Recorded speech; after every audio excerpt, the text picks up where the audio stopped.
She may not like the content of my answer, but I am answering. She may not like, she may not like, she may not like. Ay, trending! IFM. Alright, ito na tayo para sa ating iTrending ngayong araw po ng September 25, 2025, mga idol. At napasobra yata ang kain ni idol, sumakit ang tiyan niya. Okay, gamutin mo na para hindi masira. Alright, so ito ang ating iTrending ngayong araw ay tungkol kay Senator Lacson at saka kay Senator Marcoleta. Ano nga ba yan, idol? I-trending na natin. Ito yung trending na naman ngayon, sa dalawang senator na yan, nagbigay ng kanyang tugon si Senate Blue Ribbon Committee Chairman Ping Lacson. At nagbigay ng tugon si Senate Blue Ribbon Committee Chairman Ping Lacson sa mga akusasyon laban sa kanya na si Senador Rodante Marcoleta. Ano ba yan, kuya?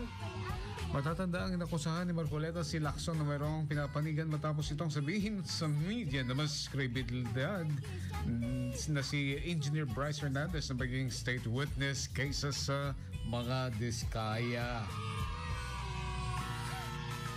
Ayon kay Lacson, walang makakapigil sa kanya sa kanyang paglalabas ng kanyang sariling opinion. Diba, idol? Everybody's entitled to his opinion. No, that's my opinion. Hinahanapan nyo kasi ako bawal na ba ako magpa-interview sa inyo? Kung interviewin nyo rin nyo ako, puro no comment. Anong itsura nun?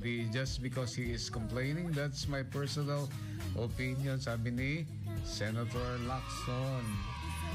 Ayan, maganda. Mas maganda akong opinion. Pero pangit kung konklusyon. Naalala mo pa ba yun? Opinion at saka konklusyon. Ayan na naman mga idol ng ating trending ngayong araw ng Thursday. Wala nang ulan. Sana, para mas malamig ba ngayong gabi, di ba? Sa IFM, mga idol mong FM. Miss ko pa ya? Yeah.